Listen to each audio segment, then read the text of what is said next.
Saya sempat melihat, ini ya, apa namanya, rekaman Anda pada saat melakukan pidato 2014 silam. Pada saat itu adalah pengumuman yang sangat tidak diinginkan pejabat manapun. Iya. Apalagi pada saat baru beberapa bulan dilantik kalau tidak salah, akhirnya, Anda pada saat itu sebagai menteri harus mengumumkan pengalihan subsidi begitu. Saya ingat di sidang kabinet awal-awal tuh ya, Heeh. kan dibahas antara lain, karena itu kan pending matters dan bulannya bulan memang harus memutuskan. Ya, saya presentasi lah mengapa BBM mesti dinaikkan, apalagi dengan program pemerintah yang sangat baik untuk disalurkan ke sektor produktif. Dan ketika itu ditanya oleh Presiden di dalam sidang, siapa yang mengumumkan gitu? Iya, tanggung jawab Menteri SDM, Pak. Jadi saya akan menjelaskan. Saya tahu ini bukan pengumuman yang enak didengar, tetapi begini, dalam satu periode pemerintahan sebaiknya hal-hal yang tidak enak itu dikerjakan di depan.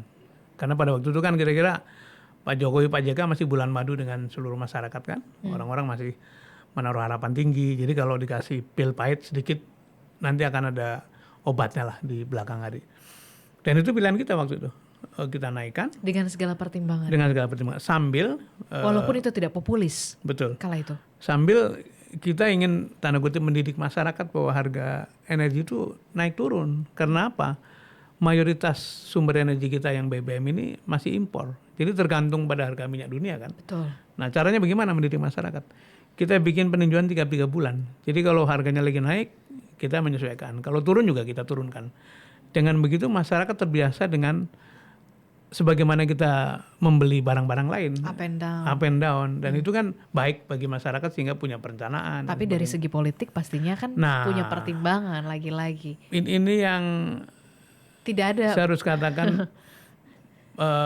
when politics too dominant, ketika politik terlalu dominan, kalkulasi politik terlalu dominan, kita masuk ke dalam alam public policy making yang tidak rasional gitu.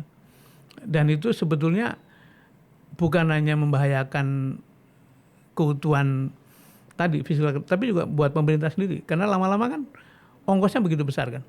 Kalau terus-menerus berjanji mau tidak naikkan ini, tidak menurunkan ini terus-menerus. Kalau kebetulan fiskal kita kuat sih Nggak masalah. nggak masalah. Tapi kalau tadi kita terus memanjakan dengan hal-hal yang indah, tapi sebetulnya kantong kita tidak sehebat atau tidak setebal yang dibayangkan, itu kan berisiko gitu. Nah, tinggal tadi trade off-nya mau janji politik terus-menerus atau mau membuat satu landasan supaya kita selamat sama-sama dalam jangka panjang gitu. Nah, itu yang mungkin perlu wisdom, perlu tadi saya sebut kita percaya pada kebijakan dari para pengambil policy. Oke, sebenarnya kita pengen tahu juga produksi BBM kita, itu bisa memenuhi kebutuhan BBM nasional tuh berapa persen dan sisanya kita tuh impor dari mana sih, Pak? Iya. Sering disebut 1,5 sampai 1,6 barel, 1,6 juta barel per hari kebutuhannya. Dan kapasitas produksi kita minyak mentah itu hanya sekarang mungkin sekitar 600-an. Jadi sejuta itu kurang lebih memang diimpor. Nah, kita nggak bicara antara minyak mentah dan BBM ya.